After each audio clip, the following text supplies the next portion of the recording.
Hi hello, నేను మీ line main రాజు. ఇప్పుడు social మీడియాలో ఎంతగానో మనల్ని భయభ్రాంతులకు గురి చేస్తున్న హెచ్ఎంపివి వైరస్. కరోనా తరహాలోనే ఈ వైరస్ మళ్ళీ వ్యాపిస్తుందా, అంతటి నష్టాన్నే మళ్ళీ మనకు కలిగిస్తుందా అనే సందేహాల మీద ఈ వీడియోనైతే చేశానండి. ఈ వీడియోని తప్పకుండా చివరి వరకు చూసి నా ఛానల్ని సబ్స్క్రైబ్ చేసుకోండి. మళ్ళీ ప్రపంచాన్ని వణికిస్తున్న హెచ్ఎంపివి వైరస్. గతంలో చూసుకుంటే చైనాలో పుట్టి కరోనా వైరస్ ఎంతటి భయంకర పరిస్థితులను నెలకొల్పిందో మనమందరం కళ్ళారా చూసాం. మళ్ళీ మనమందరం ఇళ్లకే పరిమితం కాబోతున్నామా? లాక్డౌన్ తప్పదా? మళ్ళీ ఇప్పుడు అదే తరహాలో ఈ హెచ్ఎంపివి వైరస్ వ్యాప్తి చెందుతుందా? అసలు ఏంటి హెచ్ఎంపివి వైరస్? ఎక్కడ పుట్టింది? దీని గురించి ఆరోగ్య సంస్థలు ఏమంటున్నాయి తెలుసుకుందాం రండి. హ్యూమన్ మెటానిమో వైరస్ అనేది చైనాలో బాగా విపరీతంగా ప్రబలిపోతున్నట్టు సోషల్ మీడియాలో అనేక వార్తలు వస్తున్నాయి. ఈ హెచ్ఎంపివి వైరస్ అనేది పారామిక్సో విరిడే అనే కుటుంబానికి చెందిన ఒక ఆర్ఎంఎస్ఏ టైప్ ఆఫ్ వైరస్. సాధారణంగా రెస్పిరేటరీ ఇన్ఫెక్షన్ కి కారణం అవుతుంది. అంటే ఈ వైరస్ ను చూసుకున్నట్లయితే పారామిక్సో విరిడే అనే దాంట్లో నుంచి మెటాన్యూమో వైరస్ అనే దాంట్లో ఆర్ఎన్ఏ వైరస్. ఇది మనం చూసుకున్నట్లయితే ప్రపంచవ్యాప్తంగా అన్ని వయసులలో వారిని ప్రభావితం చేసే అవకాశం ఉంటుంది. కానీ మనకి చాలా తక్కువ మందిలో మాత్రమే 1 నుంచి 3 చాలా తక్కువ మంది పర్సెంటేజ్ మాత్రమే హాస్పిటలైజేషన్ అయ్యే అవకాశం ఉంటుంది. చిన్నపిల్లలు, బాగా వయసు మళ్ళిన వాళ్ళు, ఇమ్యూనిటీ పవర్ తక్కువ ఉన్న వాళ్ళు, ఇలాంటి వారికి ఈ వైరస్ వ్యాపిస్తే హాస్పిటల్ బారిన పడే అవకాశం ఉంటుంది. ఈ వ్యాధి దగ్గు వల్ల, తుమ్ముల ద్వారా, ఒకరినొకరు చేతులు పట్టుకోవడం వల్ల, మన సర్ఫేస్ కాంటాక్ట్ ను బట్టి ఈ వ్యాధి ఒకరి నుంచి ఒకరికి వ్యాప్తి చెందుతుంది.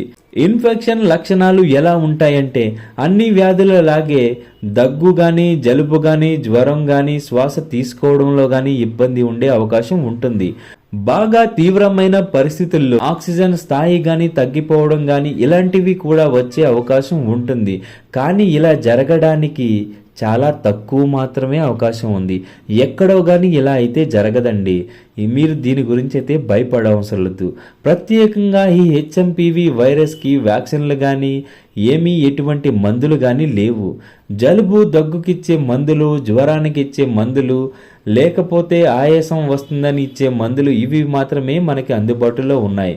కోవిడ్కి లాగా అందుబాటులో ఉన్న వ్యాక్సిన్ కానీ మెడిసిన్ కానీ ఏమీ దీనికైతే లేవు. కాదంటే ఇది బాగా చాలా చిన్న వ్యాధి. బాగా వయసు పైబడిన వాళ్ళలో ఈ వ్యాధి ఎక్కువగా వ్యాపించే అవకాశం ఉంటుంది. అయినప్పటికీ ఈ వైరస్ ప్రమాదకరమైనదైతే కాదు. అయితే ఈ హెచ్ఎంపివి వైరస్ అనేది అంత ప్రాణాంతకమైనదైతే కాదు.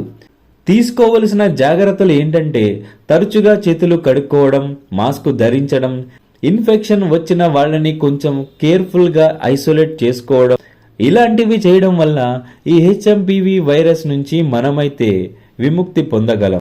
కాబట్టి ఈ హెచ్ఎంపివి వైరస్ అనేది కొత్తదైతే కాదు.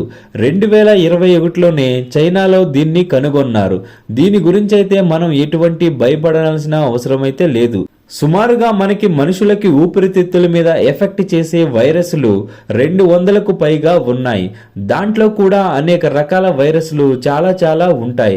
కాబట్టి ఇన్ని రకాల వైరస్ల్లో ఏదో ఒకటి వచ్చి దాని వలన కొంచెం జలుబు, జ్వరం రావడంతో మళ్ళీ ఇంకో కోవిడ్ వస్తుందని మీరు భయపడకండి. ఇలా భయపడడం అయితే అస్సలు ఆరోగ్యానికి మంచిది కాదండి.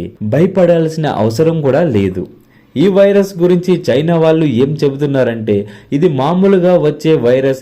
సీజనల్గా ఇప్పుడు శీతాకాలంలో ఈ వైరస్ ఎక్కువగా వ్యాప్తి చెందుతుందని, వాళ్ళు కూడా ఏమీ ప్రమాదం లేదన్నట్టు చెప్తున్నారు. అయితే కోవిడ్ సమయంలో మరణాలు విపరీతంగా ఉండి జనాలు భయభ్రాంతులకు గురవుతుంటే ఆ సమయంలో కూడా చైనా కోవిడ్ విషయాన్ని రహస్యంగా ఉంచింది. ఇందువలన చైనా మాటలని నమ్మలేమంటూ పౌరులందరూ వరల్డ్ హెల్త్ ఆర్గనైజేషన్ను సరైన స్పష్టత ఇవ్వాలంటూ తమ భయాలను వ్యక్తం చేస్తున్నారు. మనమైతే ఈ వైరస్కు భయపడాల్సినంత అవసరం అయితే లేదండి. ఈ వీడియో కనుక మీకు నచ్చినట్లయితే ఇప్పుడే లైక్ చేసి నా ఛానల్ని సబ్స్క్రైబ్ చేసుకోండి. Thank you all.